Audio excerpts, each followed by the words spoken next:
Olá, eu sou Fernando Iglesias e dessa vez é com um misto de alegria e tristeza que recebo você para o último programa, o 11º da série O Sétimo Dia. Nos Estados Unidos, a tradição dominical como o Dia Santo tem estado ligada à vida religiosa por séculos. Alguns criam que, para receber as bênçãos de Deus, era necessário observar o domingo do modo correto.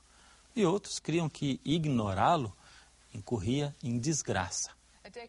Uns 10 anos antes do início da Guerra Civil, um médico abolicionista do norte dos Estados Unidos decidiu viajar pelo sul para ver por si mesmo a situação, embora tendo a predisposição de observá-la com olhos de preconceito. Um certo domingo, estava em Nova Orleans e ficou abismado com a desecração do sábado, o dia de descanso, os vícios de jogos, a prostituição e a orgia geral de então. No dia seguinte, ocorreu um incêndio devastador, o que era bem comum no século XIX. A cidade ficou toda destruída. Então ele descreveu no seu diário que achava que aquela gente tinha tido uma boa sobremesa por quebrar o repouso do dia oficial do descanso. Os tempos mudaram, bem como a postura quanto ao domingo. À medida que a indústria foi se mecanizando e as leis trabalhistas reduzindo a semana de trabalho, o povo começou a gostar do tempo livre. Então o domingo associou-se cada vez mais ao lazer. E isso acarretou graves problemas. O problema era que o valor monetário do dólar começou a ser associado com o dia de domingo através do lazer e da recreação. Em outras palavras, os jogos de beisebol, os teatros, os centros de diversão, todas essas atividades que formavam a vida do lazer e da recreação eram lucrativas e muitos empresários tiravam lucro delas. E, por conseguinte, estavam lucrando com o dia oficial de descanso. Aos olhos de muitos líderes religiosos, a secularização do domingo era um enorme passo na direção errada. Pessoas muito influentes e poderosas exigiam mais leis para limitar o comércio e ainda a atividade privada no domingo. Esse empenho por resguardar o domingo ainda continua hoje, como que faz a Lord's Day Alliance, Aliança do Dia do Senhor. Segundo a postura da Aliança do Dia do Senhor, a ideia do repouso do dia de descanso antecede toda a comunidade religiosa, até mesmo o próprio judaísmo. Quando a Aliança do Dia do Senhor foi formada, se debatia muito sobre a questão das leis dominicais. Em maio de 1888, o senador Henry Blair, de Nova Hampshire, propôs uma lei para limitar as atividades seculares no domingo, na jurisdição do governo federal dos Estados Unidos. O senador Blair disse claramente que o propósito do projeto de lei era preservar o domingo como dia de repouso e observação religiosa. O projeto legislativo foi enviado ao Comitê de Educação e Trabalho do Senado, cujo presidente era Blair. Entre os que apresentaram objeções contra a legislação, se encontrava Alonzo Jones. Sir, you may speak of the power of the majority in social and civil matters, but there is no majority, however large, that can invade the territory of a man's religion. Not in this land, not under our Constitution. Mr. Jones, you fail to recognize the right, or more importantly, the responsibility of the state to protect the welfare of the people as a whole. Senator, it seems that you fail to recognize the clear distinction between man's responsibility to the state and his duty toward God. The first, he must render under the force of law. The second, duty to God must be carried out only under the force of love, and that freely, voluntarily. No law can command love. But the law of the state must protect the people to carry out their duty to God.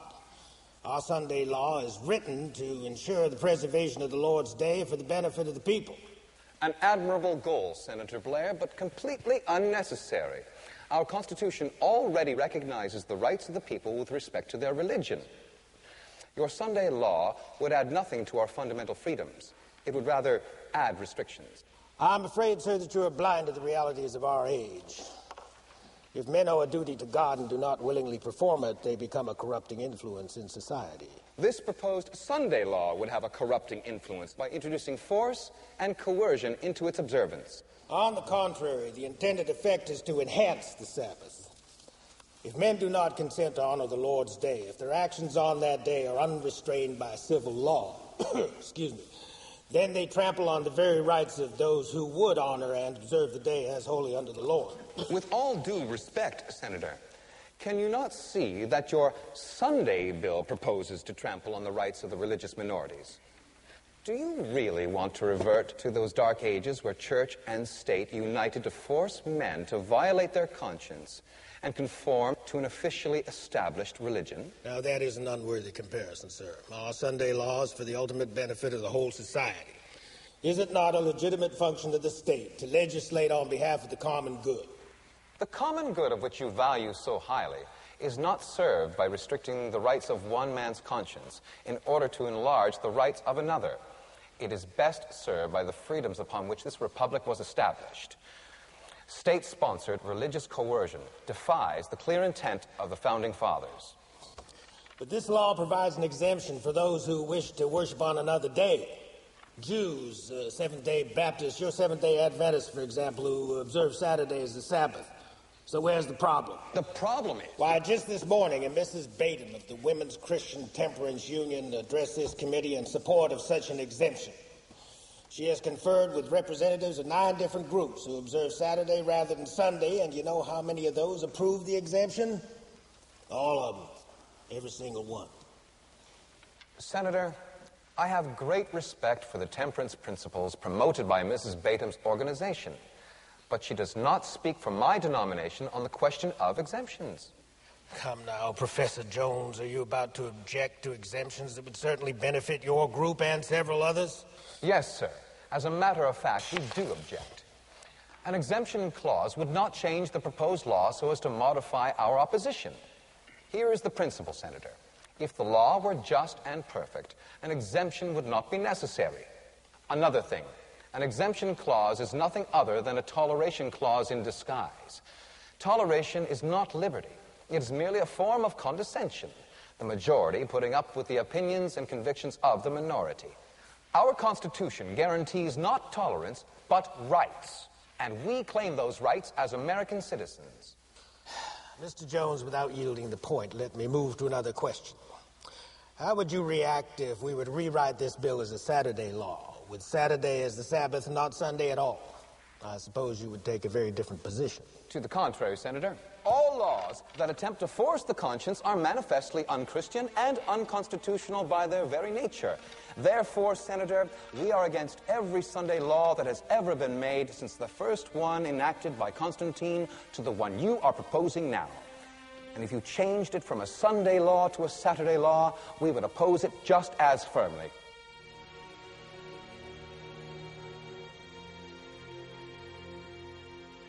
O projeto do senador Blair nunca avançou além daquele comitê, mas até então já existiam muitas leis dominicais, chamadas de leis azuis. De fato, hoje nos Estados Unidos, 49 dos 50 estados têm leis que protegem o domingo. Alasca é a única exceção. A história comprova que em assuntos de religião, a persuasão é melhor do que a força. Mesmo assim, não é raro que algum empregado que observa o sábado tenha que defrontar-se contra as leis que restringem a liberdade de religião. Por exemplo, em 1973, os governantes de uma grande nação africana decretaram que todos os cidadãos trabalhassem um dia por semana para reparar estradas e pontes e conservar as comunidades. Parecia ser uma boa ideia, pelo menos a princípio, mas o dia nacional para esse trabalho comunitário era o sábado. Isso apresentou um grande problema para os adventistas do sétimo dia. Enter.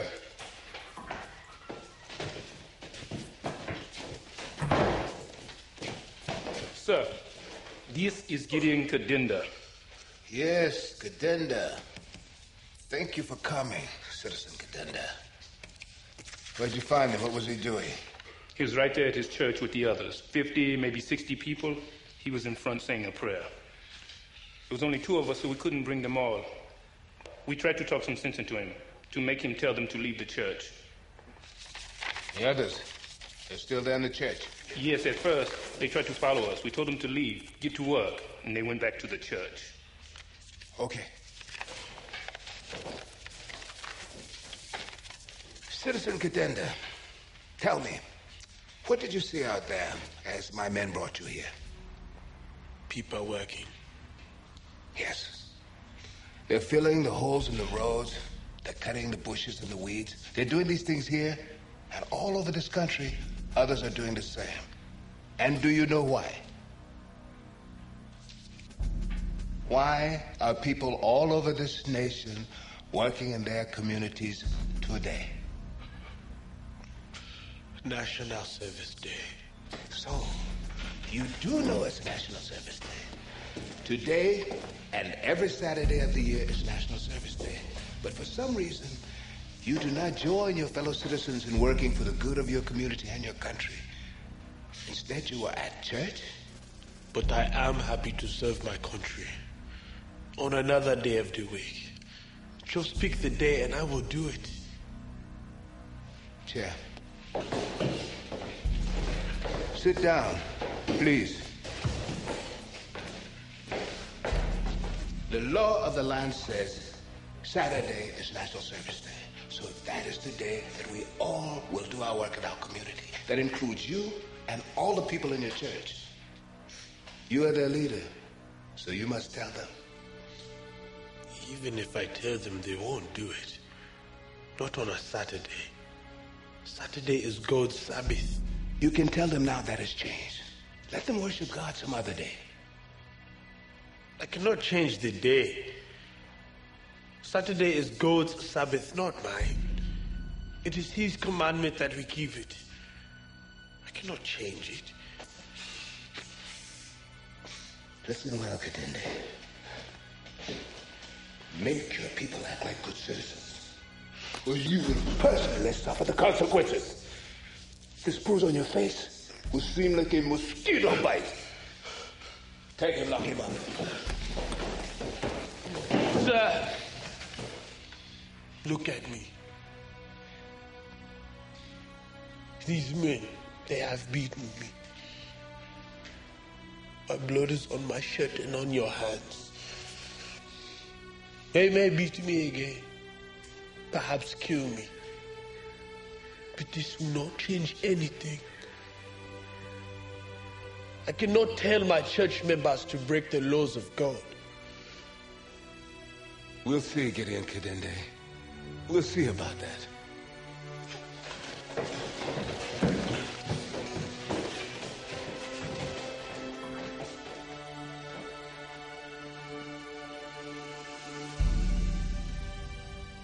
Dá a impressão que guardar o sábado pode sair caro, podendo ser inconveniente e até mesmo perigoso. Apesar disso, você se surpreenderá ao saber quantos cristãos observam o repouso do sétimo dia hoje. O registro dos grupos observadores do sábado, publicado pela Associação do Sábado Bíblico, apresenta mais de 400 igrejas e denominações observadoras do sábado. Uma delas, a Igreja de Deus do Sétimo Dia, fundada em Colorado, tem 200 mil membros no mundo inteiro.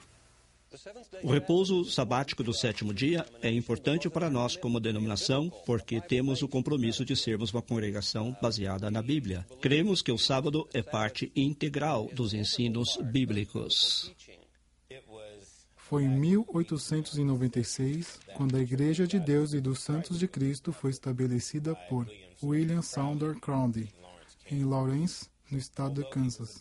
Embora ele fosse um diácono batista na época, o profeta Crowdy teve a noção divinamente inspirada das chaves da salvação, uma das quais sendo os 10 mandamentos.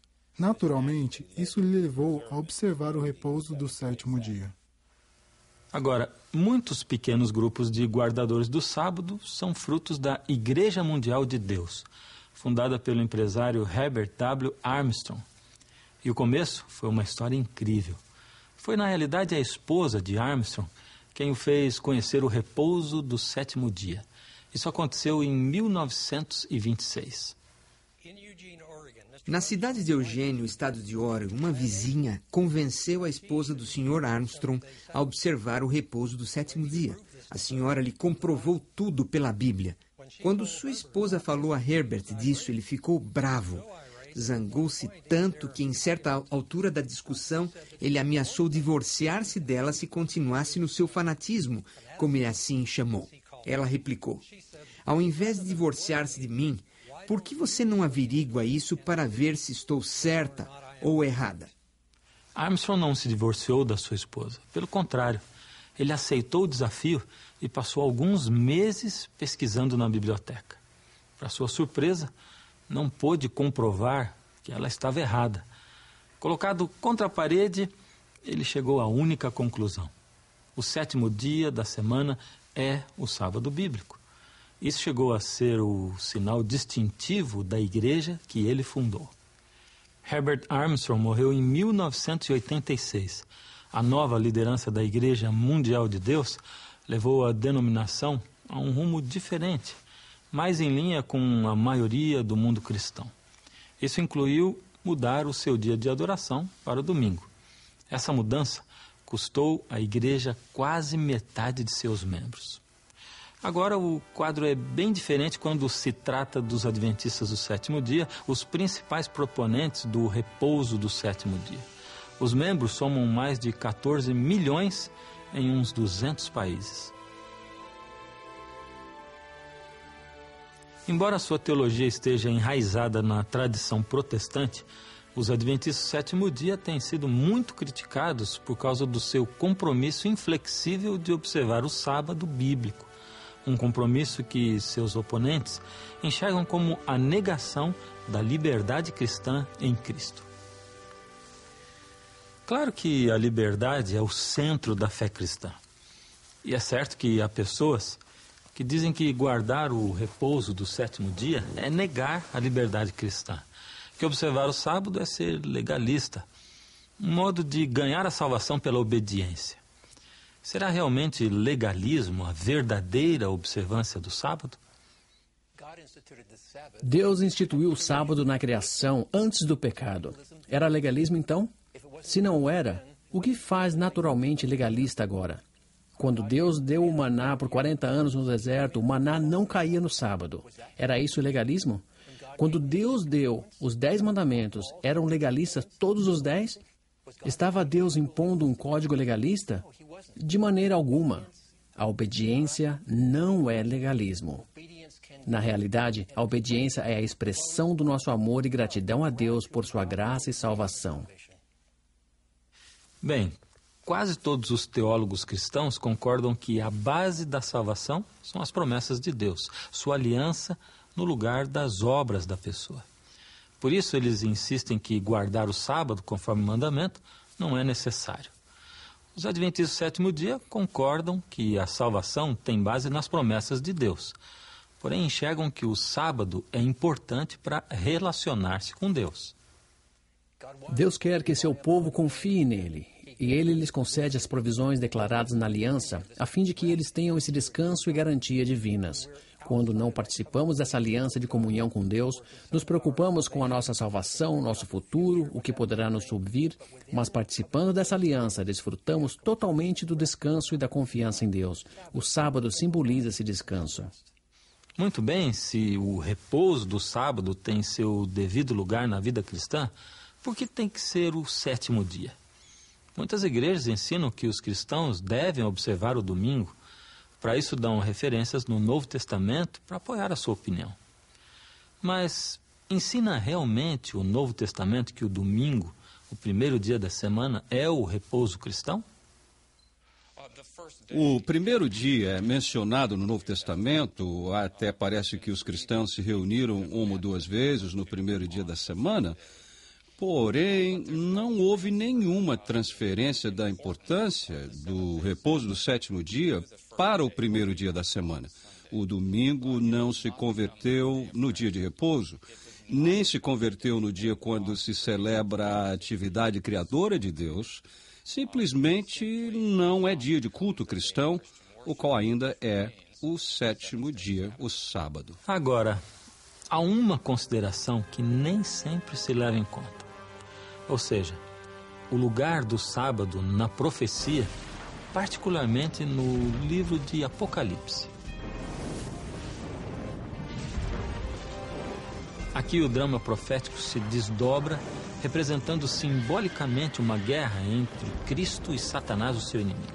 É o conflito dos séculos permeando todos os eventos humanos. Culmina com o clímax emocionante da proclamação dos mensageiros angélicos. E vi outro anjo voando pelo meio do céu, e tinha o evangelho eterno para proclamar aos que habitam sobre a terra, dizendo com grande voz: temei a Deus e dai-lhe glória, porque vinda é a hora do seu juízo. E adorai aquele que fez o céu e a terra e o mar e as fontes das águas. No contexto dos eventos e cenas finais desse drama, tendo vindo a hora do seu juízo, os habitantes da terra são convocados a adorar a Deus. Logo, Deus é descrito com a linguagem do quarto mandamento, onde Deus é representado como Criador de todas as coisas. E já que a passagem ressoa as palavras do quarto mandamento, não creio que se tenha que discorrer muito para entendermos que nessa altura mais importante do drama, os habitantes da terra são notificados a volver a adorar ao Deus Criador no seu dia de descanso, o repouso do sábado do sétimo dia. Assim, o sábado faz parte do plano divino para restabelecer a relação entre ele e os seres humanos. Mesmo num mundo onde o verdadeiro propósito e significado têm sido esquecidos, onde a fé desfalece em meio à infidelidade, mesmo num mundo assim, o sábado continua emitindo o chamado de Deus à alma humana. Dessa forma, as páginas perdidas da história revelam um maravilhoso relato desse dia quase esquecido, o sétimo dia, o dia bíblico de repouso e santa adoração. Nós o traçamos desde a sua origem na criação bíblica, quando Deus o estabeleceu como memorial da sua obra criadora e definição do ciclo semanal. O acompanhamos durante a época de Jesus na Terra, cujo ministério lhe deu novo significado. Temos visto como tem continuado, apesar das tentativas de ser regulado, soterrado ou banido. Descobrimos também evidências antigas do sábado em lugares tão diversos como Irlanda e Etiópia, onde sobreviveu à oposição e ao ataque por séculos. O vimos revivificado nos ensinos dos primeiros anabatistas e dos homens do sétimo dia ingleses. O vimos sendo preservado ante a perseguição e o martírio. Também o vimos sendo reintegrado à atenção do mundo quando milhares e milhares de cristãos estão descobrindo por si mesmos o lugar do repouso do sétimo dia na experiência religiosa bíblica. E a Bíblia complementa esse quadro do sábado ao nos dar uma visão da vida por vir, a vida futura num universo perfeito. Ouça o seguinte: porque como o novo céu e a nova terra que hei de fazer estarão diante da minha face, de uma lua nova até a outra e de um sábado até o outro, virá toda a carne adorar perante mim, diz o Senhor. Desse modo, o sábado, o memorial da obra criadora e redentora de Deus, faz parte do seu desígnio para o futuro da raça humana. Começando com uma terra que saiu das mãos do Criador, até a nova terra perfeitamente restaurada, o sábado se posiciona como um santuário no templo, transcendendo a história e projetando a promessa do repouso até o futuro eterno.